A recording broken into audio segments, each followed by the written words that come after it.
नमस्कार, न्यूज 24 देख रहे हैं आप। मैं हूं आपके साथ डॉक्टर मीना शर्मा। राजस्थान में जैसे जैसे चुनाव के नजदीक जा रहे हैं, वैसे वैसे हर दिन एक नया घटनाक्रम, एक नया डेवलपमेंट, एक नई खबर। आज दिल्ली मुख्यालय बीजेपी से खबर आई कि ज्योति मिर्धा, नागौर के नाथूराम मिर्धा परिवार की पोती ने आखिरकार बीजेपी का हाथ थाम लिया है, कलम कमल को पकड़ लिया है और कांग्रेस का हाथ छोड़। ज्योति मिर्धा नागौर से पिछला चुनाव लोकसभा का हार चुकी है। 2004 से वो सांसद थी, लेकिन पिछले चुनाव में हारने के बाद हनुमान बेनीवाल ने, आरएलपी ने, जो राजस्थान के इस मारवाड़ इलाके में अपनी जगह बनाई, और आरएलपी का इस वक्त कांग्रेस के प्रति जो झुकाव है, कांग्रेस के साथ उनके गठबंधन की बातें भी भीतर खाने हो रही हैं।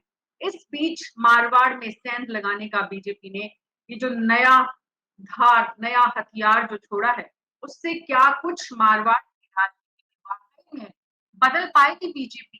क्या वाकई में मिर्धा विरासत को बीजेपी आगे बढ़ा पाएगी, या फिर इतिहास बन चुका है मारवाड़ का मिर्धा परिवार और अब आरएलपी के सामने कोई बहुत ज्यादा कुछ कमाल कर नहीं पाएंगे? दोनों तरह की बातें चर्चाओं में हैं, और निश्चित रूप से दोनों तरह की विचारधाराओं के लोग अलग अलग तरह की बातें करेंगे। लेकिन हकीकत क्या है, आज हमारे विशेष मेहमानों के साथ इसी पर विस्तार से चर्चा करेंगे। हमारे साथ जगदीश शर्मा जी, वरिष्ठ पत्रकार हैं।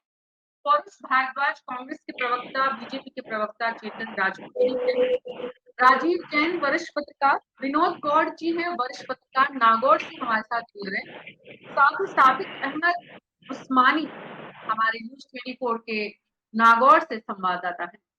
सवाई सिंह चौधरी पूर्व पुलिस अधिकारी हैं और हाल ही में आज ही बीजेपी ज्वाइन की है उन्होंने।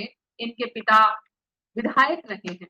आज बीजेपी मुख्यालय में दिल्ली में अरुण सिंह जी, जो कांग्रेस के प्रभारी हैं और बीजेपी के प्रभारी हैं, और बीजेपी के प्रदेश अध्यक्ष डॉक्टर सीपी जोशी, दोनों की मौजूदगी में ज्योति मिर्धा और सवाई सिंह चौधरी पूर्व पुलिस अधिकारी, दोनों ने आज बीजेपी का हाथ थामा है। क्या कुछ इसके नतीजे, क्या कुछ इसके परिणाम, क्या कुछ राजस्थान की राजनीति में इसके बदलाव, इसी पर विस्तार से चर्चा करेंगे। विनोद गौड़ जी, जो कि नागौर से हमारे साथ जुड़े हैं, शुरुआत उन्हीं से करना चाहूंगी। विनोद जी, कितना इस वक्त ज्योति मिर्धा का करिश्मा काम कर पाएगा बीजेपी के लिए? जी मीना, देखिए कांग्रेस के लिए ये बड़ा झटका तो है और बीजेपी को इससे फायदा हो सकता है, ये बात बिल्कुल सही है। मिर्जा परिवार राजस्थान की राजनीति ही नहीं, देश की राजनीति में अहम भूमिका वाला परिवार है। आपको याद होगा, एक समय ऐसा था जब पूरे नॉर्थ इंडिया में कांग्रेस का सफाया हो गया था। उस समय नागौर की सीट को ज्योति मिर्धा के दादाजी स्वर्गीय नाथूराम जी मिर्धा ने कांग्रेस को की झोली में डाली थी। तो मिर्धा परिवार की अहमियत को हम कम नहीं आंक सकते। आज जो ज्योति मिर्धा का जो दांव है, वो बहुत ही अहम दांव है। इसमें दोनों पक्षों की अपनी अपनी मजबूरियां मान सकते हैं, क्योंकि बीजेपी के पास कोई भी बड़ा चेहरा नहीं है। पिछले दोनों इलेक्शन में उन्होंने, पिछले चुनाव के अंदर हनुमान बेनीवाल से उन्होंने आरएलपी के साथ गठबंधन किया था और उन्होंने सीट जीतने के बाद और अपने गठबंधन को तोड़ दिया। इससे पहले भी भाजपा ने यहाँ से बिंदु चौधरी को उतारा था कांग्रेस से लाकर, यानी बीजेपी के पास में सर्वमान्य कोई चेहरा नहीं था। तो भाजपा को एक ऐसे चेहरे की तलाश थी जो पूरे जिले में, यानी कि यहाँ की जो 8 विधानसभा सीटें हैं उनमें प्रभाव डालने वाला चेहरा हो, और वो भी यहाँ के जाट बहुल क्षेत्र का होने के कारण जाट समुदाय से आने वाला हो। दूसरी तरफ ज्योति मिर्धा की अपनी मजबूरियां हैं, क्योंकि पिछले 2 लगातार चुनाव को हार चुकी है।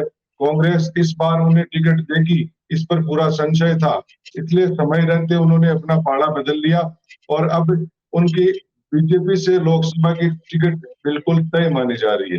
जी मीना जी, बीजेपी से लोकसभा की टिकट, इसके बीच बातें ये भी हो रही है कि वो विधानसभा का चुनाव भी लड़ सकती है। देखना होगा कि जो इस वक्त लगभग 10 नागौर की जो विधानसभा, 2 अब जो जिलों का बंटवारा भी हो गया है, तो इस पूरे इलाके की 10 विधानसभा सीटों में से कितनी सीट पर ज्योति मिर्धा प्रभाव डाल पाएंगी और बीजेपी को कितना फायदा पहुंचा पाएगी? हमारे साथ डॉक्टर चेतन राज पुरोहित जी हैं। चेतन जी, सवाई सिंह चौधरी और ज्योति मिर्धा, ये दो आपको कितना, बीजेपी को कितना नागौर में, मारवाड़ में जन समर्थन, बहुमत दिलाने में मददगार साबित हो सकते हैं? आपकी कैलकुलेशन जिसके आधार पर आप उन्हें लाए हैं। सबसे पहले तो मैं ज्योति मिर्धा जी का, सवाई सिंह चौधरी साहब का स्वागत अभिनंदन करता हूँ कि हमारे भारतीय जनता पार्टी परिवार के वो सदस्य बने आज। और भारतीय जनता पार्टी के परिवार में जब कोई भी शामिल होता है तो उसकी रीति से होता है, उसकी नीति से होता है, उसके कार्यक्रमों से होता है। उन कार्यक्रमों को देख करके और उनको ऐसा लगता है कि राष्ट्रवाद एक बहुत बड़ा मुद्दा इस देश के अंदर है और उससे प्रभावित कोई भी व्यक्ति होता है, तो चाहे ज्योति मिर्धा जी तो चलो मान लिया राजनीतिक रूप से सक्रिय पहले से रहे हैं, सवाई सिंह जी भी तो ब्यूरोक्रेसी है, अधिकारी है, आईपीएस है, उन्होंने भी आज ज्वाइन किया है। और आपने देखा होगा पिछले 2-3 महीने से लगातार भारतीय जनता पार्टी में शामिल होने वालों की एक श्रृंखला है। मेरा आपसे ये निवेदन है कि ये श्रृंखला क्यों बनती है? ये श्रृंखला 2 कारणों से बनती है। एक तो भारतीय जनता पार्टी की जो कहती है वो करती है, कार्यकर्ताओं का सम्मान होता है। इन सब बातों को जब कोई भी व्यक्ति देखता है, महसूस करता है, बीजेपी के कार्यक्रम क्या है, बीजेपी की पृष्ठभूमि क्या है, बीजेपी के कार्यकर्ता कैसा है, बीजेपी के प्रोग्राम क्या है, इन सब का अध्ययन करने के बाद में एक बहुत वरिष्ठ व्यक्ति जो ब्यूरोक्रेसी में बहुत बड़े अहम स्थानों पे रहे हैं, वो पूरा आंकलन करके भारतीय जनता पार्टी में आते हैं। और भारतीय जनता पार्टी में जब आते हैं तो मेरे को ऐसा लगता है आज के टाइम में कि आने वाले राजनीति के कुछ संकेत भी दे रहे हैं। जिस प्रकार से भारतीय जनता पार्टी की तरफ से लोगों का रुझान बढ़ा है, परिवार का सदस्य बनने की आकांक्षाएं बढ़ी है, और मेरे को ऐसा लगता है बहुत लंबी हो सकती है श्रृंखला, क्योंकि जिस प्रकार से किसी भी राजनीतिक दल में आज ज्योति मिर्धा जी ने कहा है, ज्योति मिर्धा जी का आज मैं स्टेटमेंट सुन रहा था, उन्होंने कहा था कि मैं महिला सुरक्षा, और जिस प्रकार से कार्यकर्ता की कांग्रेस में कदर नहीं होती है, उन कई कारणों से मैं आज भारतीय जनता पार्टी की ज्वाइन कर रही हूँ। और भारतीय जनता पार्टी में जब कोई ज्वाइन करता है तो कोई शर्त नहीं होती है, कोई शर्त नहीं होती है, केवल एक ही होता है कि भारतीय जनता पार्टी में काम करना है और देश की सेवा करनी है। सेवा करने का जो माध्यम कोई कांग्रेस चुनता है, कोई भारतीय जनता पार्टी चुनता है, कोई कांग्रेस को चुनता है, करने का माध्यम आजकल बीजेपी सबको समझ में आ रहा है। पौरुष भारद्वाज जी, कांग्रेस सेवा करने का माध्यम अब दिख नहीं रही है कांग्रेस के लोगों को, क्या वजह है? देखिए मीना जी, सर्वप्रथम तो मैं आपसे इस बात को कहना चाहूंगा कि भारतीय जनता पार्टी जो कांग्रेस के नेताओं को अब तक कहती थी और कांग्रेस पार्टी के लिए कहती थी कि हमारे ऊपर कथित तौर पे परिवारवाद का आरोप लगाती थी, आप देखिए इनका दोहरा चित्र कि जब इनकी बारी आती है तो ये लोग हमारे कांग्रेसी नेताओं की तीसरी पीढ़ी, ज्योति मिर्धा जी तीसरी पीढ़ी है, उनके दादाजी जो थे वो नाथुराम जी मिर्धा, वो कांग्रेस के बड़े नेता थे निश्चित तौर पे, उनकी तीसरी पीढ़ी को भी ले जाने में ये लोग नहीं चूकते। दूसरी बात, अभी आपने कहा सवाई सिंह चौधरी जी के पिताजी भी कांग्रेस से विधायक रह चुके हैं, तो आप देखिए ये लोग किस मुंह से नैतिकता की बातें करते हैं, किस मुंह से ये लोग है ना राजनीतिक शुचिता की बातें करते हैं। ये जो आरोप हम पर लगाते हैं और ये हमारी पार्टी के नेताओं के दूसरी पीढ़ी को तीसरी पीढ़ी को अपने यहाँ पर ले जाते हैं। और देखिए दूसरी बात मैं कहना चाहूंगा आपसे कि ये भारतीय जनता पार्टी सिर्फ विपक्षी पार्टियों के लिए ही घातक नहीं है, बल्कि इनके सहयोगी दलों को भी लोग नुकसान पहुंचाने से नहीं चूकते, और ये यहाँ तक कि खुद की पार्टी को भी नुकसान पहुंचाने से नहीं चूकते। मैं आपका ध्यान दिलाना चाहूंगा कि हनुमान बेनीवाल जी जो आरएलपी में थे वो इनके सहयोगी थे, आज ये उनके खिलाफ ज्योति मिर्धा जी को खड़ा करने की कोशिश कर रहे हैं। जी, हनुमान बेनीवाल जी अब आपके सहयोगी बनने जा रहे हैं क्या? नहीं बनने जा रहे हैं, नहीं जा रहे, ये कोई मैडम ये अभी कोई प्रश्न नहीं है, ये भविष्य के गर्भ में छुपा हुआ है। परंतु आप देखिए जैसा कि आपने महाराष्ट्र में देखा कि इन्होंने शिवसेना को तोड़ करके गठबंधन बनाया, शिवसेना को तोड़ कर उसके 2 टुकड़े करे, उसके साथ इन्होंने मिलकर के सरकार बनाई, बहुमत में थे ये, परंतु उस मुख्यमंत्री जी को अपने दबाव पर रखने के लिए लोग एनसीपी के टुकड़े करने चले गए। असल में इनकी राजनीति जो है वो सिर्फ तोड़ फोड़ पर डिपेंड है और कुछ नहीं है। आप देखिए राजस्थान में आपको इनका बताना चाहूंगा, इन्होंने पिछले 4.5 साल में ये लोग एज ए विपक्ष पॉलिसी बिल्कुल राजस्थान में फ्लॉप रहे। ये लोग एज ए सेंट्रल गवर्नमेंट, इनको राजस्थान में गवर्न करते हुए 9 साल हो गए, ये सेंट्रल गवर्नमेंट की 9 साल में 9 उपलब्धि बताने के लायक ये लोग नहीं है कहीं पर भी। आप देखिए इन्होंने जन आक्रोश यात्राएं निकाली, उसका क्या असर हुआ सबने देखा। अब इन्होंने संकल्प परिवर्तन यात्रा जो अभी निकाल दी है, देखिए आप उसका क्या असर हुआ। कल 2 साल की साइड में गई वो, इन्हीं के पूर्व मंत्री रामकिशोर मीणा जी, जो किसी समय भाजपा के वरिष्ठ नेताओं में गिने जाते थे, उनको उस रथ पे नहीं चढ़ने दिया गया और कितना बुरा उनका अपमान किया। तो मैं आपसे इस बात को कहना चाहूंगा कि भारतीय जनता पार्टी सिर्फ मौका परस्ती की राजनीति करती है, जनता की सेवा से इनको कहीं दूर दूर तक कोई अर्थ नहीं है। यहाँ तक कि ये कांग्रेसी नेताओं को अपनी पार्टी में ला करके टिकट दे करके खुद की पार्टी के जो उस क्षेत्र के दावेदार नेता होते हैं, ये उनके साथ भी अन्याय करते हैं। ये मौका परस्ती, ये अवसरवाद सिर्फ बीजेपी है या आपके यहाँ भी आने वाले कुछ लोगों की? क्योंकि राजनीतिक दलों के साथ राजनेताओं के आने का सिलसिला, जाने का सिलसिला हर चुनाव में, हर राज्य में लगा रहता है। आपके यहाँ भी वो तस्वीरें दिखेंगी तो बीजेपी भी आप पर ही आरोप लगाएगी। बहरहाल अभी जो सवाल है, राजीव जैन जी, क्या वाकई में ज्योति मिर्धा परिवार की विरासत को आगे बढ़ाते हुए बीजेपी के लिए मददगार साबित होगी? देखिए मीना जी, निश्चित रूप से बीजेपी के लिए मददगार साबित होंगी। ये प्रदेश स्तर पर मददगार तो उतना नहीं हो पाएंगे, लेकिन स्थानीय स्तर पर जो नागौर जिले की राजनीति है उसमें मददगार साबित हो पाएंगे। क्योंकि नागौर जिले की राजनीति में पिछले कुछ सालों से, 2-3 सालों से तो एक नया चेहरा जो दमदार तरीके से उभरा है, हनुमान बेनीवाल का, जो वहां से सांसद है। तो हनुमान बेनीवाल को ही अपने बलबूते भी पिछली बार सांसद नहीं बने थे, क्योंकि भाजपा ने उनको समर्थन दिया था, गठबंधन की वजह से वो सांसद बने। उससे पहले 2014 के चुनाव में CR चौधरी वहां से सांसद बने थे। तो वहां भाजपा का एक अपना कोर वोटर तो है, इसको तो हम मानते हैं कि 2-2.5 लाख वोटर जो भाजपा के हैं, कोर वोटर है। वहां भाजपा के नाम से कोई भी खड़ा होगा या भाजपा जिसको समर्थन देगी तो 1.5-2 लाख वोट तो उस पक्ष में जाएंगे ही जाएंगे। अब ज्योति मिर्धा आई है, इनको क्या वो है कि सांसद चुनाव लड़ेंगी या जो भी है भविष्य की बात है। तो अभी विधानसभा के चुनाव आने वाले हैं, तो विधानसभा चुनाव भी हो सकता है, पार्टी उनको लड़ा सकती है कहीं सीट से। तो उसमें जहां भाजपा अपना एक जनाधार भी बढ़ाएगी, भाजपा की एक रणनीति रही है कि इस तरीके के नेताओं को लेके 2014 के चुनाव में भी हम देखते हैं तो उत्तर प्रदेश, बिहार में इस तरीके के काफी नेता लिए थे दूसरे दलों से, उनके जरिए उन्होंने अपना जनाधार बढ़ाया था। तो राजस्थान में नागौर एक ऐसी सीट है, तो उसमें कहीं ना कहीं उनको इस तरीके का एक कद्दावर चेहरा चाहिए था, चाहे वो पारिवारिक चेहरे के रूप में हो। जो ज्योति मिर्धा पूर्व में 2009 में सांसद रही वहां से, तो उनके पास एक चेहरा आया और उसके चेहरे की बदौलत वो पार्टी अपना सीट जीत सकती है या जो भी उसका रणनीति होगी वो उस रूप में आगे बढ़ेगी। तो निश्चित रूप से भाजपा को तो फायदा होना ही है इससे।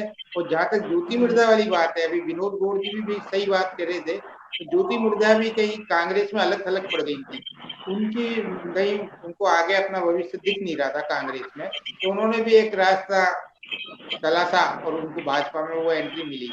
लेकिन इसमें भाजपा, ज्योति मिर्धा की कांग्रेस में अकेले पड़ने की जो स्थिति है वो मिर्धा परिवार के लिए पहली बार नहीं है। जगदीश शर्मा जी, सवाल ये है कि जो मिर्धा परिवार से जुड़े हुए लोग नागौर में आम आदमी है, जो वोटर है, वो कांग्रेस के बैनर पे उनसे जुड़ा हुआ था या मिर्धा के नाम से उन पर? और कांग्रेस पार्टी में जो ज्योति मिर्धा के अलग होने की बात राजीव जी कह रहे हैं, जो अलग थलग हुई, आरोप लगते हैं राजस्थान में कि मिर्धाओं को उनका हक उस तरह का नहीं मिला, उसमें भी राजस्थान में कांग्रेस की अंदरूनी गुटबाजी ही बड़ा कारण थी। बिल्कुल ठीक कहती हैं आप मीना जी, गुटबाजी भी एक कारण है नागौर में, खासकर वेस्टर्न राजस्थान में जो गुटबाजी है, घाटों के अंदर जो गुटबाजी है वो बहुत ज्यादा है। ये चाहे कांग्रेस के हो चाहे भारतीय जनता पार्टी के हो, दोनों ही जगह पर जाट जो है वो हमेशा पावर के साथ रहना चाहता है, जाट पावर को छोड़ना नहीं चाहता। जाट किसी भी तरीके से पावर को अपने हाथ में, अपने क्रीज में लेना चाहता है। 3 चीजें उसकी करैक्टर है उसकी साथ जुड़े हुए। तो ये अगर लग रहा है कि अब आगे कांग्रेस नहीं आने वाली है, खासकर पार्लियामेंट में तो कहीं भी भरोसा नहीं होता कि कांग्रेस को कोई भाव मिलेगा। इसलिए ज्योति मिर्धा के लिए जरूरी हो गया कि कांग्रेस को छोड़ो, अब पावर में नहीं रह सकते आप, पावर में नहीं रह सकते तो उसको दूसरा रास्ता ढूंढना पड़ेगा। और वो रास्ता ये था कि पिछले चुनाव में 19 के चुनाव में तो उनका समझौता हो गया था आरएलडी के साथ और चुने गए सांसद बेनीवाल जी। लेकिन अब तो बेनीवाल जी नहीं है साथ भारतीय जनता पार्टी के, तो वैकेंट थी एक तरीके से उनके लिए जगह, और उस जगह को उन्होंने फुलफिल कर दिया। आपको मालूम है वो ससुराल उनका जो है वो हुड्डा परिवार है, ज्योति मिर्धा जी ससुराल में, और हुड्डा परिवार खुद पूरा कांग्रेस का, कांग्रेस पार्टी के अंदर है तरीके से। तो वो जो पॉलिटिक्स है, वो पॉलिटिक्स यहीं तक नहीं हरियाणा तक फैली हुई है, दिल्ली तक फैली हुई है, दिल्ली सिटी तक।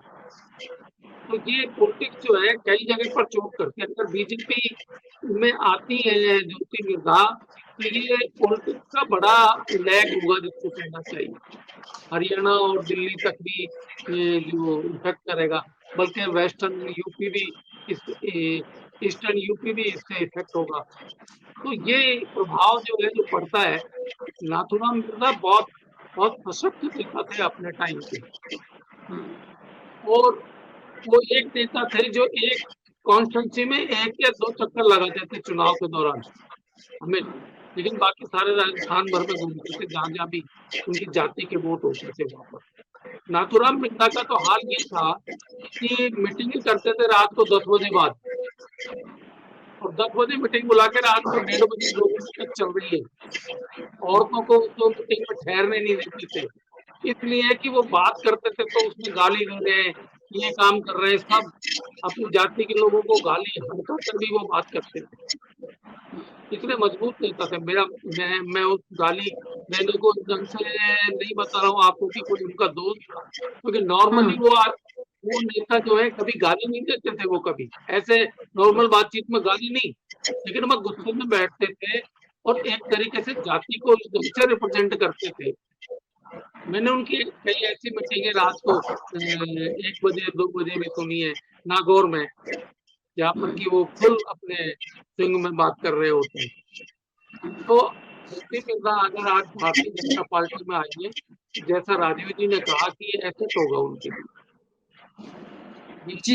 एसेट के तौर पे लिया जाना चाहिए, और उनकी साबिक अहमद बात जो है वो उस्मानी शुरू नागौर पर से हमारे साथ जुड़े हैं। जगदीश शर्मा जी एसेट बता रहे हैं, ज्योति मिर्धा बीजेपी के लिए बहुत फायदे का सौदा साबित होगी, और निश्चित रूप से ज्योति मिर्धा के लिए भी, यानी कि दोनों तरफ विन विन सिचुएशन है।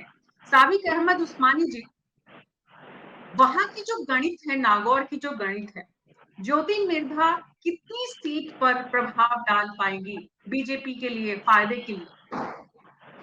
देखिए, अगर हम ज्योति मिर्धा जिस परिवार से जुड़ी है, मिर्धा परिवार, उस परिवार की बात करें तो किसी जमाने में मिर्धा परिवार का नागौर की राजनीति में वर्चस्व था। नाथूराम मिर्धा, रामनिवास मिर्धा, रिश्वान मिर्धा और कुछ और मिर्धाओं के नाम भी गिना सकते हैं जिन्होंने की नागौर की राजनीति में अहम मुकाम हासिल किया। न सिर्फ राजस्थान बल्कि केंद्र की राजनीति तक उनके चर्चे रहे। लेकिन अब आज के संदर्भ में अगर हम बात करें, ना तो नाथूराम मिर्धा है ना रामनिवास मिर्धा है।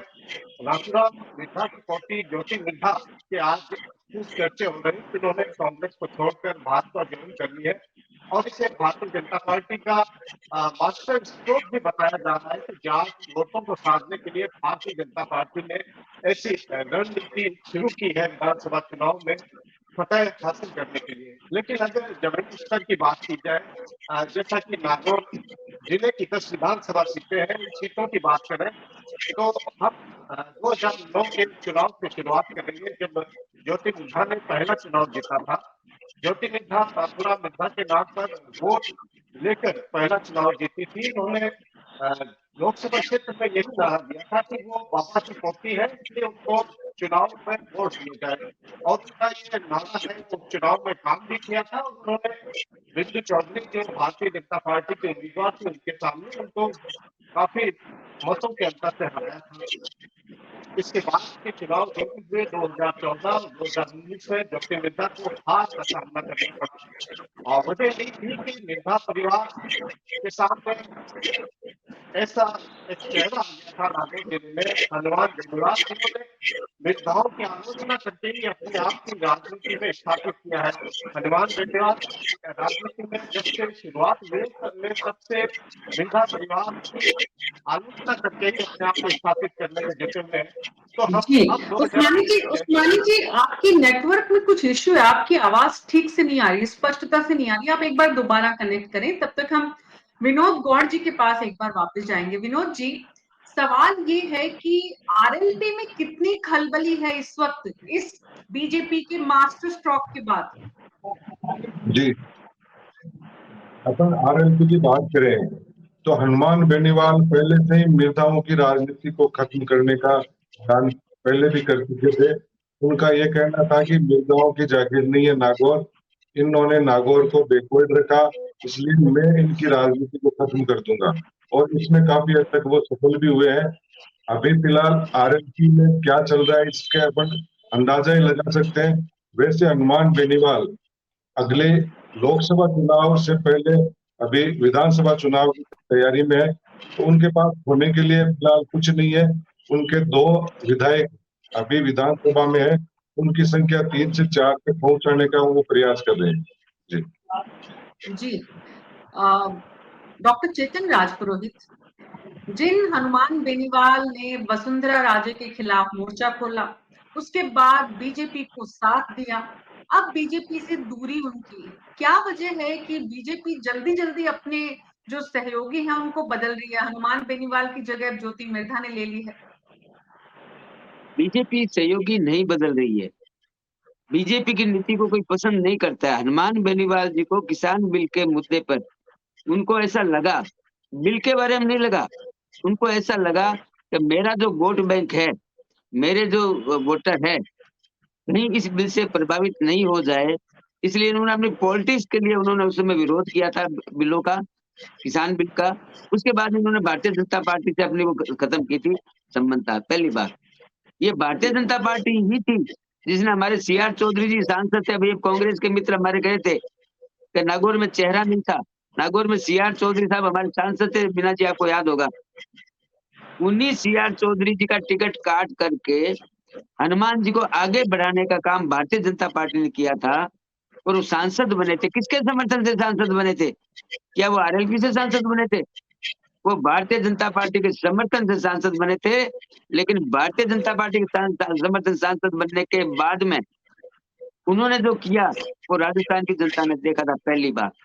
दूसरी बात, मैंने पहले भी कहा था कि भारतीय जनता पार्टी में आने का मतलब है कि जो परिवर्तन संकल्प यात्रा जो निकली हुई है पूरे राजस्थान में, 4 यात्राएं चल रही है, उसमें मैं भी एक यात्रा का एक हिस्सा हूँ, यात्रा नंबर 4 का। जिस प्रकार का जन सैलाब उन यात्राओं में नजर आ रहा है, तो मैं आपको मीना जी कहता हूँ, अब आने वाली राजनीति आप देखिएगा, आने वाली राजनीति काफी लोग जिनको ऐसा लगता है कि आने वाला माहौल क्या रहने वाला है चुनावों का, आएंगे जाएंगे, ये इसका प्रक्रिया चलेगी। लेकिन मैं एक बात जानता हूँ, हमारे कांग्रेस के मित्र कह रहे थे ये पार्टी तोड़ने की बात, ये महाराष्ट्र, और एक बात इन्होंने और कही थी कि केंद्र की 9 योजनाएं गिना चाहिए। मैं केंद्र की 90 योजनाएं गिनाता हूँ, आप सुनते रहना। जो राजस्थान को समर्पित, प्रधानमंत्री राजस्थान को समर्पित, राजस्थान को समर्पित बताए, सिर्फ राजस्थान को। सुनिए जरी, सुनने की क्षमता रखिए। अभी तो शुरू किया है, योजना नहीं बताए, जो सिर्फ राजस्थान को समर्पित हो, अभी तो शुरू किया है मेरे मित्र, अभी तो शुरू किया है। आप तो 4 में ही उलझ गए, आप गए थे 1 नहीं गिना सकते। अब मैं आपको कहता हूँ, आप राजस्थान में 4.5 साल में आपने राजस्थान की जनता को धोखा देने के अलावा एक काम किया तो बताइए। आपने किसान कर्ज माफी पे धोखा दिया, आपने महिला सुरक्षा पे धोखा दिया, आपने बेरोजगारों को 3500 रुपए देने में धोखा किया, आप जो आर किट बांट रहे हैं इसमें 18 सैंपल आपके फेल हो गए हैं, आपके हल्दी के सैंपल फेल हो गए। अरे मीना जी, नमक का सैंपल फेल हो गया। आप बताइए नमक में कौन सी मिलावट होती है? आप सोचिए, इस स्तर तक ये लोग राजस्थान की जनता के स्वास्थ्य के साथ खिलवाड़ करने का काम कर रहे हैं। और मैं एक बात पे और आता हूँ, महंगाई की बात करते हैं हमारे मित्र बहुत बार, पेट्रोल डीजल पूरे भारत में सबसे महंगा राजस्थान में है। आज तक हमारे कांग्रेस के मित्र नहीं बता भाई कि वेट कम क्यों नहीं किया राजस्थान के अंदर। अब आता हूँ, इन्होंने बीपीएल परिवार को जो 500 रुपए की सब्सिडी दी उसके बारे में आता हूँ। नहीं, हम उस पे नहीं, अभी कहेंगे वो करेंगे अभी नहीं। डॉक्टर चेतन अभी हम विषय नहीं से अभी भटक इन्होंने जाएंगे। हाँ नहीं बिल्कुल नहीं, बताइए please, बताइए। आप लोग अपनी अपनी योजनाओं का प्रचार प्रसार करिए। मेरा तो बहुत मजबूती से मानना है कि आपकी जो योजनाएं हैं उसका प्रचार प्रसार करने की आपको जरूरत नहीं है। अगर वो योजनाएं जनता तक पहुंच रही है तो अपने आप प्रचार हो रहा है, और अगर वो पहुंच नहीं रही है तो आप कितना ही प्रचार प्रसार कर लें, आपको उसका फायदा नहीं होना है। ये चाहे नहीं मिलेगा बीजेपी हो बिल्कुल। चाहे कांग्रेस हो, कोई भी दोनों हो की सरकारों पर समान रूप से लागू होती है। इसलिए जो करोड़ों का खर्च प्रचार प्रसार में जा रहा है, इसका अगर जनता के हितों में लगाया जाए तो शायद ज्यादा बेहतर है। बहरहाल ये सरकारों को समझने का मुद्दा है, उनका काम है। पौरुष भारद्वाज जी, बात मुद्दे की ये है कि कांग्रेस से लोग छिटक रहे हैं। करीब अरुण सिंह ने कहा आज करीब बीजेपी हेडक्वार्टर दिल्ली में कि 40 लोग इस वक्त बीजेपी में आ चुके हैं। चुनाव अभी वक्त है, तब तक और लोगों के आने का सिलसिला है। ज्योति मिर्धा जैसा मिर्धा परिवार जिसने कांग्रेस में, आपने सुना अभी और आप खुद बता चुके हैं कि इमरजेंसी के उस काल में भी नाथूराम मिर्धा जिनकी जगदीश जी ने चर्चा की, पूरा देश जानता है, प्रदेश जानता है। आप क्या वजह है कि आप उस परिवार को भी अपने साथ रख नहीं पाए? कांग्रेस पार्टी उनको गुटबाजी से बचा नहीं पाए। आप लोग अपना अपना ऑडियो प्लीज बंद कर लीजिए, क्योंकि कुछ किसी के प्रॉब्लम है जो पूरे प्रोग्राम को डिस्टर्ब कर रही है। पौरुष भारद्वाज जी, आप बोलिए। देखिए मीना जी, मैं आपसे इस बात को कहना चाहूंगा कि जैसा कि आपने कहा कि नाथूराम मिर्धा जी कांग्रेस के बहुत बड़े नेता थे और उनका निश्चित तौर पे कांग्रेस में ही नहीं बल्कि राजस्थान की राजनीति में, बल्कि भारत के अधिकतर राज्यों के अंदर उनका एक बहुत बड़ा सम्मान था। आप देखिए, कांग्रेस की रही बात, कांग्रेस के द्वारा उनके परिवार को सम्मान दिए जाने की, उनके दूसरे परिवार को, दूसरी पीढ़ी को कांग्रेस ने लगातार सम्मान दिया। तीसरी पीढ़ी के अंदर 2009 में ज्योति मिर्धा जी को कांग्रेस ने टिकट दिया, वो सांसद बनी। 2009 के बाद 2014 का चुनाव आया तो कांग्रेस ने उनको टिकट दिया, वे हारी चुनाव। उसके बाद 2019 में उनको वापस टिकट दिया गया, परंतु वे फिर भी हार गई। तो मैं आपसे पूछना चाहता हूं कि कांग्रेस के द्वारा और किस प्रकार का सम्मान दें हम, आप ये बताइए हमें। हमने नाथूराम मिर्धा जी का तो सम्मान था ना कि जब वे लगातार, जब चुनाव हारी उसके बाद लगातार उनको हमने दूसरी बार टिकट दिया, और उसके बाद में देखिए आप, उनके जो भी बातें होती थी सब पार्टी मानती थी। निश्चित तौर पर उनके परिवार का भी सम्मान था, उनका भी सम्मान था। परंतु यहाँ पे प्रश्न चिन्ह देखा जाए तो मिर्धा ज्योतिष जी को भी इस बात को सोचना चाहिए कि जो पार्टी लगातार तीसरी पीढ़ी का सम्मान दे रही है, तीसरी पीढ़ी को लगातार टिकट दे रही है, आप उसको ऐसी पार्टी को छोड़ करके जा रहे हैं। और भारतीय जनता पार्टी को तो बिल्कुल इस मामले में नैतिकता नाम की चीज को भारतीय जनता पार्टी ने तो एक तरीके से चुल्लू और पानी में डुबो दी। जो परिवारवाद के नाम पे कांग्रेस की आलोचना करते हैं, वो आज तीसरी कांग्रेस के परिवार के नेता की तीसरी पीढ़ी को अपनी पार्टी में लेकर के जा रहे हैं। किस नाक से आगे जाकर के परिवारवाद का आरोप हम पर लगाते हैं या आगे लगाएंगे? दूसरी बात देखिए, ये कह रहे हैं कि अपने राजस्थान में, मैंने इनसे पूछा कि आप मुझे राजस्थान में 9 योजना बता दीजिए, ये हमें गिराने लग गए पूरे राष्ट्रव्यापी योजनाएं। फिर आप लोग अपने एजेंडा पे आ जाते हैं। नहीं, एजेंडा को छोड़ दीजिए।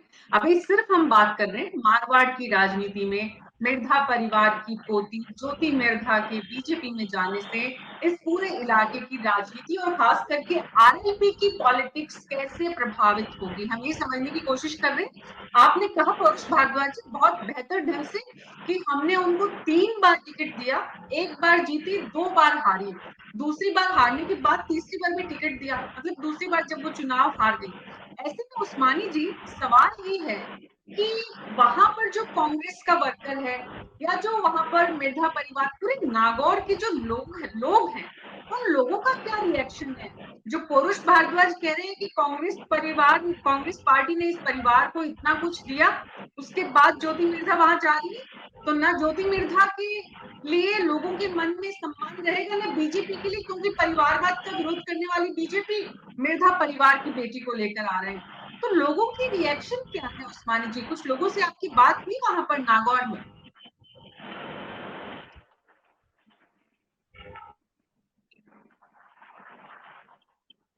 कुछ टेक्निकल इश्यू है। विनोद गौड़, आप बता सकते हैं हमें कुछ वहां के लोगों के रिएक्शन? ये लोगों में दोनों तरह की बातें सामने आई है।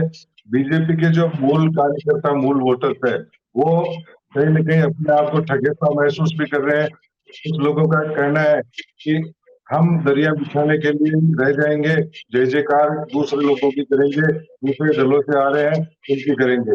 दूसरी तरफ ये भी बीजेपी के लोगों में है कि इस बार हमारे पास में मिर्ज़ा परिवार और बीजेपी दोनों की शक्ति मिलकर चुनाव लड़ेगी, तो विधानसभा चुनाव से लेकर लोकसभा चुनाव तक हम अपनी पूरी ताकत लगाएँगे और पूरी 10 की 10 सीटें निकाल के लाएँगे। जी। स्वाभाविक है, दोनों तरह की रिएक्शन है। राजीव जैन साहब जो पार्टी का कार्यकर्ता अक्सर जब भी कोई पैराशूट से आता है, चाहे वो किसी भी राजनीतिक दल में आए, हमने 2 दिन पहले जब बात की थी ब्यूरोक्रेट्स की बात की थी, आज भी सवाई सिंह चौधरी पूर्व पुलिस अधिकारी हैं, उनको लाएंगे। हालांकि उनकी राजनीतिक पृष्ठभूमि है, लेकिन उसके बाद भी पार्टी के कार्यकर्ता में एक कहीं ना कहीं रोष रहता है। लेकिन जब चुनाव आता है और चुनाव में जब ये दिखेगा कि पार्टी की जीत सबसे बड़ी है, तो ऐसे में ज्योति मिर्धा आरएलपी के वोट बैंक में चोट कर पाएंगी?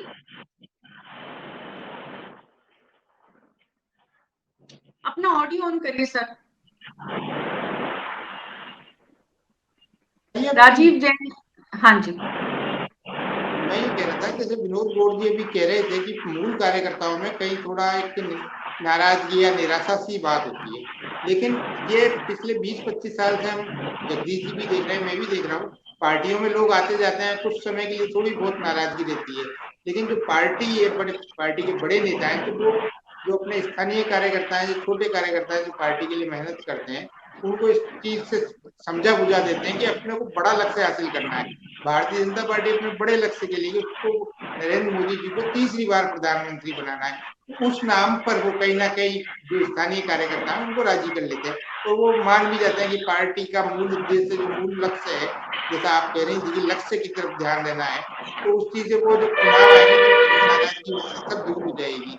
तो निश्चित रूप से मेरे ख्याल से जो पूरा घटनाक्रम मैं देख रहा हूँ, ये एक कल या परसों में जयपुर में भी कुछ लोग और भाजपा में शामिल होंगे, वो तैयारी है। ये ज्योति मिर्धा को भी जयपुर में शामिल करने की योजना थी, लेकिन उनको दिल्ली में शामिल किया गया क्योंकि कल कांग्रेस की प्रियंका गांधी की यहाँ एक बड़ी सभा हुई थी, तो उसका काउंटर करना था पार्टी को।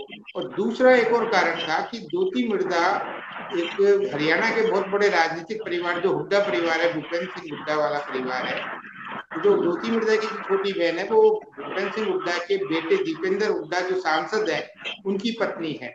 तो पार्टी भाजपा एक संदेश भी देना चाह रही थी हरियाणा के, तो वहां भी हुड्डा वर्सेस कांग्रेस के शैलजा इनके एक वो चल रही है, टकराव चल रहा है पार्टी में, वहां भी दो गुट है। तो पार्टी एक बड़े लक्ष्य की तरफ बढ़ रही है भाजपा, उसको लोकसभा दिख रही है कि लोकसभा में 300 से ज्यादा सीटें जीतनी है। तो हरियाणा में हो सकता है आने वाले दिनों में, आने वाले कुछ महीनों में यदि हुड्डा परिवार की कांग्रेस में नहीं बनती है तो वो भी कहीं ना कहीं कुछ इस तरीके की चीजें सामने आ सकती है। लेकिन ये भविष्य की प्रयास वाली बात है जो एक पत्रकार के नाते हम लोग लगाते हैं कि ये शायद इस संदेश को देने के लिए दिल्ली में उनकी ज्वाइनिंग कराई गई, नहीं तो जयपुर में ज्वाइनिंग होती उनकी। कल या परसों में यहाँ 10-15 और लोग भाजपा में शामिल होंगे, उसमें 3-4 लोग तो भाजपा के पुराने विधायक मंत्री उस तरीके के नेता लोग हैं, वो वापस पुनः पार्टी में आएंगे, कुछ नए लोग आएंगे। लेकिन पिछले कुछ दिनों से बड़ी संख्या में ब्यूरोक्रेट जो रिटायर्ड हुए हैं या बीआरएस लेके पार्टी में शामिल हो रहे हैं, तो एक अलग संदेश भी दे रहे हैं कि सबसे ज्यादा हवा का रुख ब्यूरोक्रेसी के लोग पहचान जाते हैं कि हवा किस तरफ चल रही है। तो जो ब्यूरोक्रेसी के लोग आ रहे हैं तो उससे हम थोड़ा थोड़ा अंदाजा लगा सकते हैं, लेकिन ये तो सब चुनाव के नतीजे ही साबित करेंगे कि वो सही चीज थी या नहीं थी, उनका निर्णय कैसा था। लेकिन निर्णय ले रहे हैं तो जनता में एक अलग तरीके का मैसेज भी जा रहा है। पार्टी तो अपना उत्साहित है, वो दूसरे राज्यों में भी इन चीजों का उपयोग करती है, लेकिन संदेशात्मक होता है। कोई जाति का आदमी आ जाता है, ये नहीं है कि जाति के सारे वोट उसको मिल जाएंगे, लेकिन एक संदेश दिया जाता है कि देखो एक बड़े जाट परिवार का सदस्य हमारी पार्टी में शामिल हुआ है। तो इसका असर तो पड़ता ही है कि जो स्थानीय कार्यकर्ता है या दूसरे जिलों के कार्यकर्ता है उनका मनोबल भी बढ़ता है। तो भाजपा उस रणनीति पे चल रही है। जी, भाजपा पर एक और भीतर खाने कार्यकर्ताओं में कई बार सुगबुगाहट और चर्चा सुनने को मिल रही थी कि गजेंद्र सिंह, राजेंद्र राठौर, राज्यवर्धन सिंह, अरुण सिंह, ये पार्टी जो है वो कहीं ना कहीं एक समाज विशेष की होती जा रही है और एक बात और भी थी कि कांग्रेस से, खास करके मुख्यमंत्री अशोक गहलोत से मारवाड़ का जो जाट है वो नाराज रहता है। वहां की एक बेटी लगातार महिला सुरक्षा के मुद्दे अपनी सरकार के खिलाफ उठाती रहती है। ऐसे में बीजेपी का ज्योति मिर्धा और ये इस तरह का जो कदम है, ये अपेक्षित था जगदीश शर्मा जी? कांग्रेस ने भी सोचा था कि इस तरह का मास्टर स्ट्रोक बीजेपी लेकर आएगी, जो अपनी योजनाओं में मस्त हैं और उनको लग रहा है कि वो रिपीट करेंगे। वहां कैलकुलेशन वोट की जो है उसका मतलब किस तरह से नजर बीजेपी की हर संभाग में लोगों को अपनी तरफ लाने की, और वो भी तब जब आपकी गुटबाजी जो है वो जिन जिन लोगों से जुड़ी हुई है उनको भी अटैक करने की सीखी। ऐसा है मीना जी, आप थोड़ा सा 3 चुनाव पहले तक की बात देखिए, अगर आपको याद हो तो अशोक गहलोत जी जब तीनों बार चीफ मिनिस्टर रहे, तब चुनाव से पहले उन्होंने छोटी छोटी घोषणाएं की, बड़े बड़े अनाउंसमेंट किए, और वो अनाउंसमेंट जो है कोई काम नहीं आते। वो एक दफे तो 21 सीटें जीते थे, आपको याद होगा, तो एक दफे 56 जीते थे, लेकिन अगली बार फिर वापस जीतते, और एक दफे 156 भी जीतते हैं, तो वहां से निकल कर वो 98 सीटों तक आए। तो ऐसी सूरत में अगर अनाउंसमेंट या पब्लिक से जुड़ी हुई घोषणाएं करना, पब्लिक के यूटिलिटी की घोषणाएं करना, ये कहीं अगर वर्क करता, कहीं भी अगर वोट दिला सकता था, तो वो हारते नहीं कभी मेरे हिसाब से, क्योंकि बहुत अच्छी घोषणाएं करते हैं। इस बार भी उन्होंने घोषणाओं में कसर नहीं छोड़ी है। आप देखिए, एक से एक योजनाएं लेकर आ रहे हैं। जिस चीज की एक दिन पहले चर्चा होती है अखबार में कि ये समस्या है, उसके दूसरे दिन ही वो आ जाती है सामने कि अशोक गहलोत ये करेंगे, ये राजस्थान की कांग्रेस सरकार ये करने वाली है। तो घोषणाओं की कोई कमी नहीं है, लेकिन घोषणाएं एक्चुअल में ग्राउंड पर लागू हो रही है नहीं, उनका पब्लिक को लाभ मिल रहा है नहीं, ये बड़ा मुश्किल का है काम कहने का। और इसीलिए अशोक जी लास्ट मिनट तक ये सारे प्रयास करते हैं, और उनको लगता भी है कि वो रिपीट करेंगे सरकार, हर बार ये लगता है, लेकिन होता नहीं है ऐसा, हर बार उनको निराशा हाथ लग जाती है। तो मेरा कहने का मतलब है कि इन चीजों से कोई फर्क नहीं पड़ने वाला है। फर्क तो पड़ता है कि ग्राउंड पे आपका वर्क क्या है, आप पब्लिक के बीच में किस इमेज को लेकर जा रहे हैं। अब ये आए दिन कोई क्राइम हो रहा है, और हम कह रहे हैं कि साहब हमने तो लागू कर दिया महिला सुरक्षा के लिए बहुत कठोर कानून, तो भाई कानून को लेके आप बैठे रहिए। पुलिस राजस्थान की महिलाएं और बच्चियां रोजाना पकड़ में आ रही है अपराधियों की, तो आपसे पुलिस का जो कहना चाहिए कि पुलिस का जो इकबाल होता है, वो इकबाल तो बचा नहीं है कहीं आपके पास। रोजाना पुलिस का एक आदमी है, 2 आदमी कांस्टेबल और हेड कांस्टेबल और इंस्पेक्टर ये सब मामले में पकड़े जा रहे हैं रोजाना। तो ऐसी घटनाएं होंगी, शासन की और प्रशासन की जो मजबूती होनी चाहिए वो इस सरकार में इसका दिखाई नहीं दे रही है। जबकि उनको इस तीसरे टर्म में तो एक्सपेरिमेंट ज्यादा हो गया है सरकार चलाने का भी और प्रशासन को काम लेने का, लेकिन चीजें उनके हाथ में बची नहीं है। जी, जगदीश शर्मा जी, आखिर क्या वजह है कि एक राज्य का मुख्यमंत्री जब लोक कल्याणकारी योजनाएं एक के बाद एक लेकर आता है और उसके बाद भी जनता उसे स्वीकार नहीं करती, तो जनता को चाहिए क्या? देखिए, जनता को चाहिए जो मैं बात जहां मैंने अभी खत्म की है वहीं से उठाता हूँ। उस जनता को चाहिए बढ़िया लैंड ऑर्डर। आप मैं भाई जी इसको ऐसे नहीं ले, मैं बीजेपी का उदाहरण दे रहा हूँ, यूपी को देख लीजिए आप। यूपी में जिस तरीके से योगी आदित्यनाथ जी ने हालात को संभाला है और गुंडई तत्वों के ऊपर कार्रवाई की है, उसके बाद लोगों में कॉन्फिडेंस आया कि अब वो सड़कों पर निकल सकते हैं और अब वो स्वतंत्र रूप से कुछ भी कर सकते हैं, या उनकी जमीन जायदाद, उनकी अस्मिता सब चीजें सुरक्षित है। जब ये विश्वास हुआ है तो वहां की जनता ने योगी आदित्यनाथ को दूसरे टर्म में भी बहुत अच्छे तरीके से दिखाया। हमारे यहाँ देखिए आप, रोजाना मैं वही उदाहरण वापस ले रहा हूँ कि लॉ एंड ऑर्डर के लेवल पर हम बिल्कुल एक तरीके से फेल स्टेट साबित हो रहे। रोजाना घटनाएं होती हैं और इस कदर विभिन्न किस्म की घटनाएं हो रही हैं कि पूछे मत। दूसरी तरफ सुसाइड हो रहे हैं रोजाना, अलग अलग कारण है। नौजवान बच्चे कोटा में सुसाइड कर रहे हैं। तो ये स्टेट का फर्ज होता है कि वो उन बच्चों की समस्याओं को समझे, उसके लिए कोई सॉल्यूशन निकाले। आप जो है जितने कोचिंग हब बने हुए हैं जगह जगह, उन सब से टैक्स के नाम पर बहुत पैसा कमा रहे हैं, लेकिन उनको फैसिलिटी क्या ले रहे हैं? फैसिलिटी मिल नहीं रही उनको। इवन छोटी छोटी चीजों की भी परेशानी होती है कि उनको टीचिंग में उनको काउंसल करने के लिए भी कोई ढंग के काउंसलर अवेलेबल नहीं है। स्टेट गवर्नमेंट क्यों नहीं लगा देती 4 काउंसलर पर जो रेगुलर मॉनिटर करें बच्चों की सुसाइड के केसों को थोड़ा कम करें? लेकिन इम्प्लीमेंटेशन पे सरकार का ध्यान नहीं है।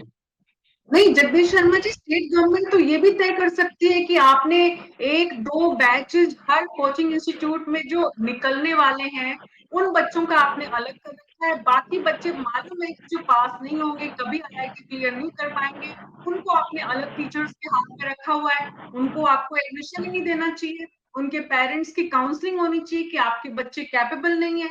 एक एंट्रेंस का एक सिस्टम डेवलप होना चाहिए और वहां पे जितनी भीड़ है उस भीड़ को कम करना चाहिए। लेकिन सरकार उस भीड़ को कम नहीं करती है क्योंकि कोचिंग इंस्टीट्यूट्स के जो इंटरेस्ट है वो सरकार के इंटरेस्ट से जुड़े हुए हैं। तो इसलिए इस तरह की समस्याएं और ज्यादा बढ़ती हैं। जो बात आपने ग्राउंड रियलिटीज की कही, हमारे 2 साथी ग्राउंड से जुड़े हुए हैं, शबीक अहमद उस्मानी जी, जो इस वक्त सरकार की योजनाएं हैं, ग्राउंड पे उनकी स्थिति क्या है? कितनी पहुंच रही है? कितने लोगों से आपकी बात होती है जो इन योजनाओं का फायदा ले रहे हैं? देखिए, अगर धरातल पे बात करें, मुख्यमंत्री अशोक गहलोत के नेतृत्व वाली सरकार की जो भी योजनाएं हैं जो कि अपने इस कार्यकाल में उन्होंने शुरू की है, तो योजनाओं का फायदा लोगों तक पहुंच रहा है। लेकिन कई योजनाएं ऐसी भी है जो सरकार ने प्रचार ज्यादा किया है लेकिन लोगों को उससे फायदा कम हुआ है। तो कहीं ना कहीं उसको लेकर थोड़ी बहुत नाराजगी हम कह सकते हैं लोगों में कि सरकार ने योजनाएं तो शुरू की, उनका प्रचार प्रसार करके फायदा भी उठा लिया, लेकिन जो फायदा लोगों को होना चाहिए था वो नहीं हो पाया। हालांकि कई योजनाएं ऐसी भी है जिन्होंने लोगों को सहारा दिया है। तो कुल मिला के हम कह सकते हैं कि अशोक गहलोत ने योजनाएं काफी शुरू की, लेकिन उनकी मॉनिटरिंग जो कि प्रशासन की ओर से या उनके जनप्रतिनिधि जो भी MLAs हैं उनकी तरफ से होनी चाहिए थी, वो प्रॉपर तरीके से नहीं हो पाई है। यही वजह है कि अब विधानसभा चुनाव आने वाले हैं, तो चुनाव की तैयारी के लिए कांग्रेस ज्यादा ध्यान देने में जुट गई है, जहां की योजनाओं का ढिंढोरा इस तरफ सरकार से इस मौके पर पीटा जा रहा है। लेकिन अगर सही तरीके से योजनाएं क्रियान्वित होती तो सरकार को इस तरह का प्रचार प्रसार करने की जरूरत नहीं होती अगर योजनाओं को सही तरीके से क्रियान्वित किया जाता। जी विनोद गौड़ जी, जब ज्योति मिर्धा का परिवार, ज्योति मिर्धा बीजेपी से जुड़ती है, तो वहां के जो लोग हैं वो इस परिवार को लेकर जो आरोप है, इस परिवार का जो आरोप है कि कांग्रेस पार्टी ने इनके साथ न्याय नहीं किया, पार्टी के भीतर जो गुटबाजी है, वो गुटबाजी सिर्फ मिर्धा परिवार तक सीमित नहीं है, वो गुटबाजी हमें कोर कमेटी की बैठक में भी देखने को मिलती है।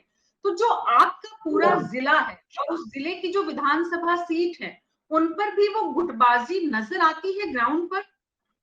जी बिल्कुल, गुटबाजी गांव से लेकर दिल्ली तक कांग्रेस में अभी नजर आ रही है। और ज्योति मिर्धा की बात करें तो बीजेपी ने पहली बार मिर्धा परिवार पर दांव नहीं खेला। इससे पहले स्वर्गीय नाथूराम जी मिर्धा के निधन के बाद में तुरंत बाद जो चुनाव था उसमें उनके पुत्र भानुप्रकाश मिर्धा को अपना उम्मीदवार बनाया था, तो उसके माध्यम से बीजेपी ने यहाँ पे अपना खाता खोला था लोकसभा के अंदर पहली बार। तो यह पहला मौका नहीं है बीजेपी के लिए। बीजेपी के इतिहास को देखें लोकसभा के यहाँ के, तो हर बार यहाँ पर उन्होंने अपना उम्मीदवार बदला है और उसी इतिहास को इस बार भी दोहराने का ये के माध्यम से प्रयास करेंगे। और गुटबाजी या कांग्रेस ने दरकिनार किया ऐसा कुछ जनता को या ग्राउंड पे कुछ नजर नहीं आ रहा। बीजेपी के भीतर जिले में गुटबाजी किस तरह से दिखती है? बीजेपी में फिलहाल कांग्रेस की तरह गुटबाजी बिल्कुल खुलकर सामने नहीं है। हालांकि एक एक सीट पर 5-5 से लेकर 15-15 तक दावेदार अभी विधानसभा की सीटों पर नजर आ रहे हैं। टिकट बंटवारे के दौरान यहाँ की गुटबाजी बिल्कुल खुलकर सामने आएगी बीजेपी की, इसमें कोई दो राय नहीं है। जी, लेकिन इस वक्त सब ने पेशेंस बनाया हुआ है, इस वक्त सब इंतजार कर रहे हैं कि टिकट किसको मिले और अपनी अपनी ताकत लगा रहे हैं, ये स्वाभाविक भी है। लेकिन राजीव जैन जी, ये तो कहना पड़ेगा कि बीजेपी ने इस पूरी प्रक्रिया के तहत चाहे वसुंधरा राजे को उनका ड्यू नहीं दिया, चाहे कैलाश मेघवाल का बयान या फिर एक दो और बयानों को छोड़ दे, तो उसके अलावा बीजेपी ने ज्योति मिर्धा जैसी कांग्रेस पार्टी के दिग्गज परिवार की बेटी को लेकर आ गए। लेकिन बीजेपी के भीतर की गुटबाजी जो है उसको उन्होंने बहुत बहुत ही माइन्यूटली संभाला हुआ है।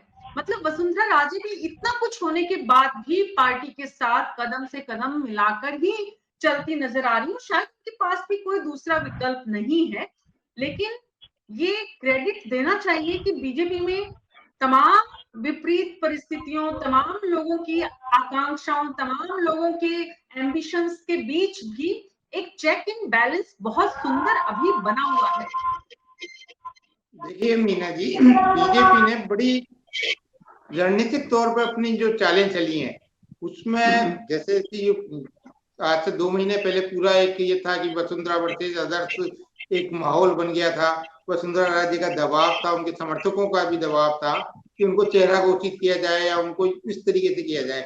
लेकिन बीजेपी का जो केंद्रीय नेतृत्व है वो इस वक्त बड़ा मजबूत है, तो उसने इस मामले को बड़ा लंबा खींचा, समितियां नहीं बनाई, वसुंधरा राजे को मौका ही नहीं दिया। उनके लिए एक लंबा पीरियड था, बीच में कुछ चर्चाएं भी आई कि वसुंधरा राजे अलग होकर भी लड़ सकती है, तो इतना खींचते गए कि कहीं ना वसुंधरा जी के लिए भी ये रहा कि हो सकता है मुझे चेहरा घोषित कर दें या कुछ चुनाव अभियान समिति बनने वाली है उसका मेरे को चेयरपर्सन बना दें। लेकिन बीजेपी ने अभी तक चुनाव अभियान समिति बनाई नहीं है, 2 ही समितियां बना के देखी। कांग्रेस ने तो कोई 8-10 समितियां बना दी। 8-10 समितियों का तो इतना कोई महत्व होता नहीं है, आप और हम सब जानते हैं। समितियां तो 1-2 ही काम करती हैं, लेकिन वहां बना दी। बीजेपी ने बिल्कुल नहीं बनाई, वो जानबूझ के। अब आप देखिए 25 सितंबर तक इनकी यात्राओं का समापन होगा, तो उसके बाद कोई समिति बनाई जाए या सामूहिक समिति बना दी जाए, उसमें किसी को संयोजक अध्यक्ष कुछ ऐसा नहीं बना के, ऐसा भी हो सकता है। पार्टी अपनी रणनीतिक तौर पर 4 परिवर्तन यात्राएं पार्टी ने चलाई। शुरुआत में ये एक अंदाजा था कि इन चारों का अलग अलग नेता नेतृत्व करेंगे, एक का राजे करेंगे, एक का सतीश पुनिया करेंगे, एक का अर्जुन मेघवाल करेंगे। लेकिन जब देखा बीजेपी ने कि इससे भी गुटबाजी हो सकती है, तो उन्होंने कहा नहीं, कोई नहीं करेगा, सब स्थानीय नेताओं के नेतृत्व में ही ये यात्रा चलेगी और बड़े नेता जाएंगे, वहां सभाएं करेंगे, प्रेस कॉन्फ्रेंस करेंगे, जनसंपर्क का अभियान चलाएंगे। तो उस तरीके से बीजेपी अपनी रणनीतिक तौर पर उसने गुटबाजी थामने के लिए सब चीजें की। चुनाव अभियान समिति नहीं बनाना और चारों यात्राओं को स्थानीय नेतृत्व के भरोसे ही छोड़ देना और बड़े नेताओं को वहां भेजना, वो पूरे निर्देश देके। वसुंधरा जी को भी कहीं ना कहीं, जो मेरी जानकारी है, केंद्रीय नेतृत्व ने पूरा संकेत दे दिया था कि आप पार्टी के कार्यक्रमों में तो शामिल होती नहीं है, प्रदेश कार्यालय जाती नहीं है।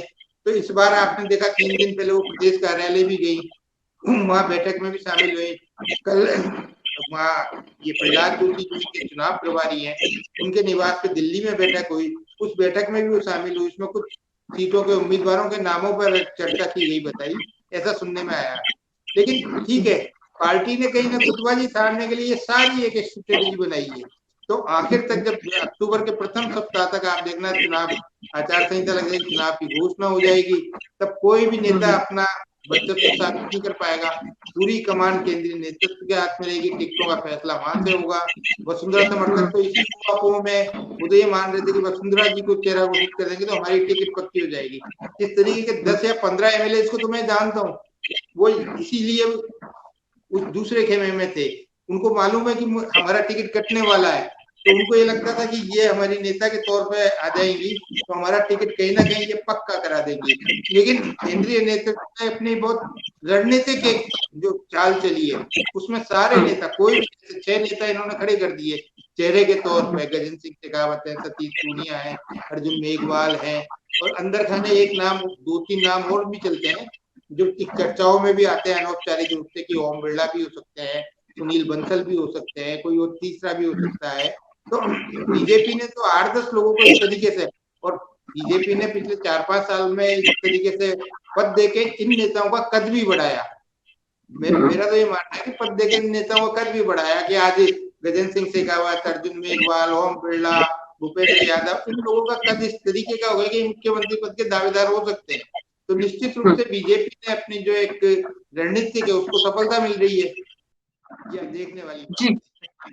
जी, तो बीजेपी के रणनीतिक जो एक एक कदम आगे चलने की जो एक तरह से रफ्तार है जगदीश शर्मा जी, मैं दोनों बीजेपी और कांग्रेस के प्रवक्ताओं के पास आती हूँ बस जगदीश शर्मा जी से एक सवाल का जवाब लेके, कि जगदीश जी, एक तरफ बीजेपी तमाम जो विपरीत परिस्थितियां, तमाम जो वसुंधरा राजे के समर्थकों द्वारा बार बार ये कहना कि उन्हें नेता चेहरा घोषित किया जाए, उसके बाद भी उन्होंने वसुंधरा राजे को असंतुष्ट भी नहीं किया, नाराज भी नहीं किया।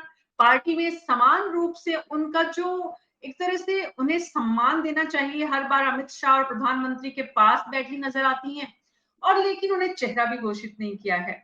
और एक एक करके जो कांग्रेस के चेहरों को अपने साथ लेने की जो कवायद है, तो आपने जैसे कहा कि कांग्रेस के मुख्यमंत्री की योजनाएं जब काम नहीं आती हैं चुनाव में, तो ऐसे में ये जो रणनीतिक कदम है, ये अगर बीजेपी के काम आते हैं, तो आरएलपी की तस्वीर आने वाले इस चुनाव में कांग्रेस पार्टी के साथ होने के बाद भी अगर उनका एसोसिएशन खुलकर या बिना खुले सामने आए, क्योंकि अब ये स्पष्ट है कि वो बीजेपी के साथ नहीं है, तो क्या आरएलपी, कहने को आरएलपी अभी अकेले चुनाव लड़ने जा रही है, लेकिन क्या दोनों का पैचअप भीतर खाने अगर होता है तो उसका नुकसान बीजेपी को होगा, या फिर एक बात ये भी आ रही थी कि इस बार बीजेपी जिस तरह से स्ट्रैटेजिकली चुनाव लड़ रही है उसमें आरएलपी को वो सफलता नहीं मिलेगी जितनी की चर्चा में है, या जितनी की वो कयास लगा रहे हैं या उनको उम्मीद है। देखो मीना जी, पिछली दफा आरएलपी बीजेपी के प्रवक्ता जैसा बता रहे थे चित्तन जी, नहीं खुला हुआ है, टीवी खुला हुआ है शायद, वो प्रॉब्लम कभी भी आ सकती है। चेतन जी ने खुद ही बताया ये कि भारतीय जनता पार्टी के करीब 2.5 लाख वोट वहां पर पिछले बार निश्चित माने गए थे, पिछले बार। अब उसके बाद हो सकता है कुछ और भी काम हुआ हो, हालांकि वहाँ आरएलपी के जो हैं वो एमपी थे, इसलिए पार्टी कितनी एक्टिव रही होगी भारतीय जनता पार्टी, और उसमें से कितने लोग इस तरीके के कामकाज में शामिल हुए होंगे।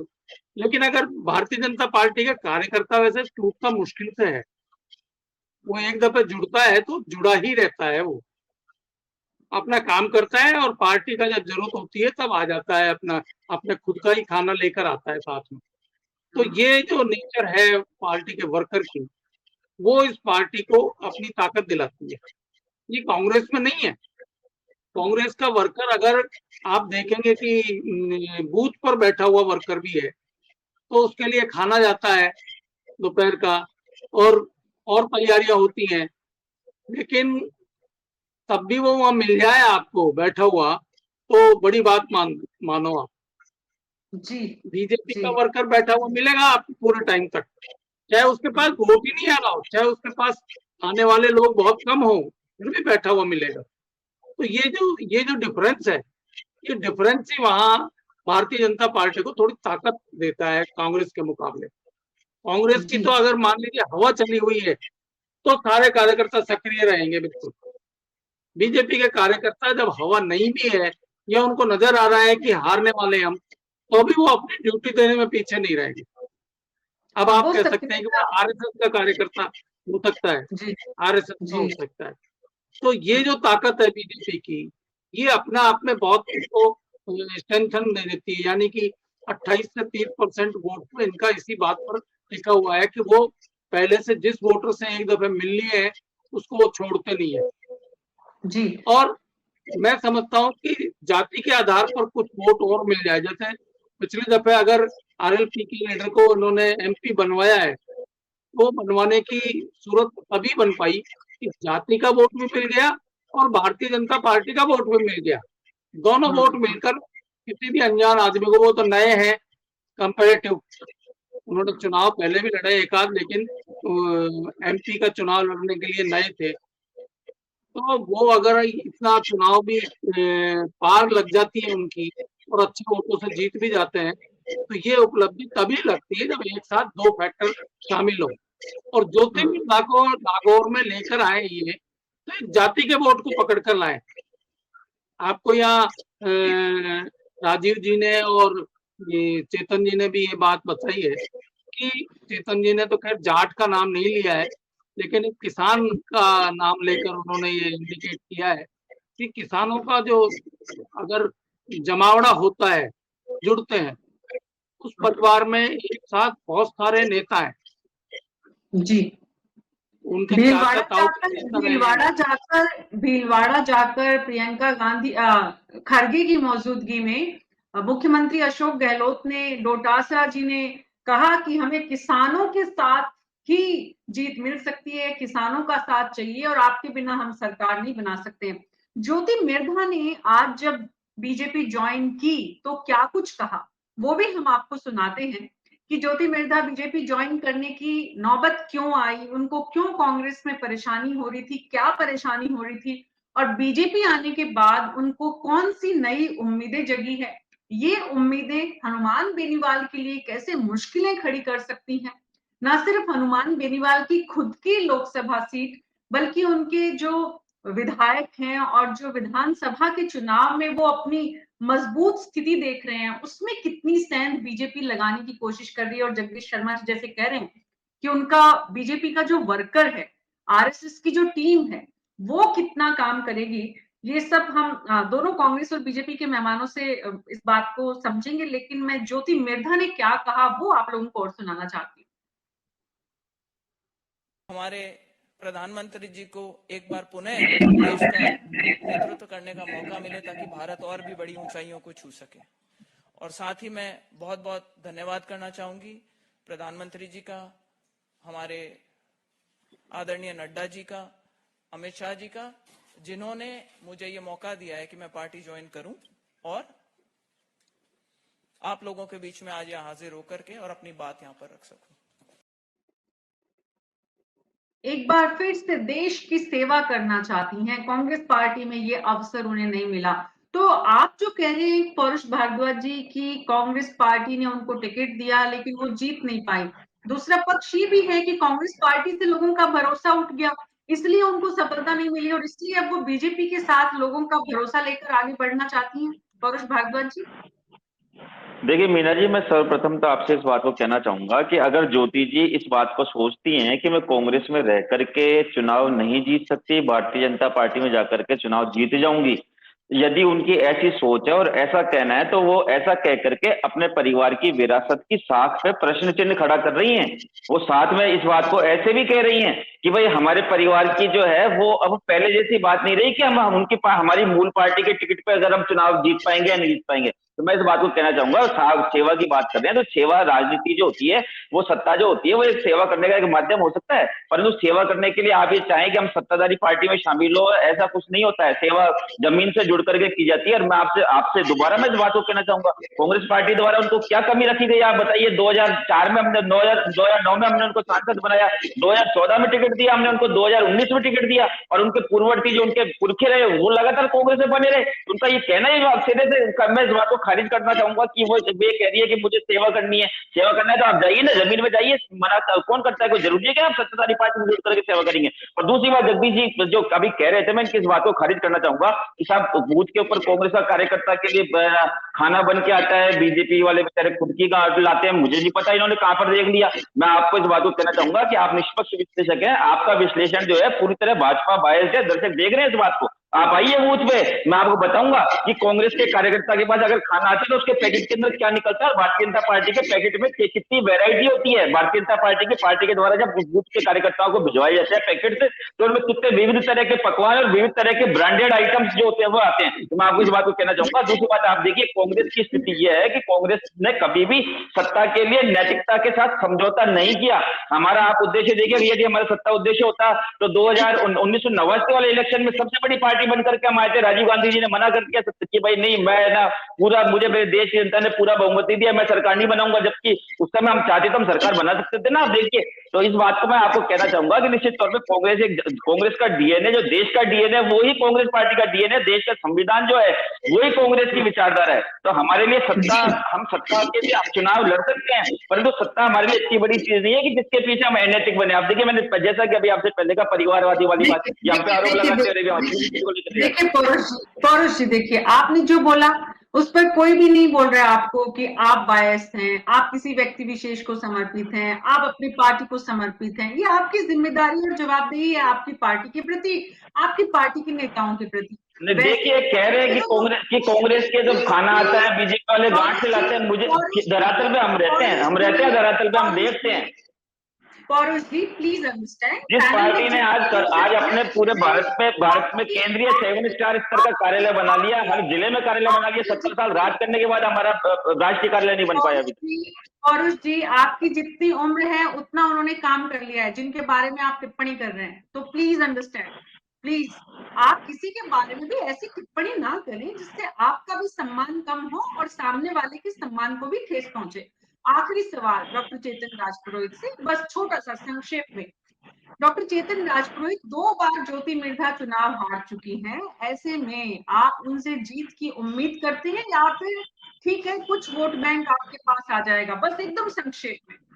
बिल्कुल, पहले तो मैं क्लियर करना चाहता हूँ, 2.5 लाख वोटों की बात मैंने नहीं की, नागौर जिले की अपने किसी पत्रकार महोदय ने की है। मैंने नहीं फिगर दिया बीजेपी के 2.5 लाख वोट है या 2 लाख वोट है।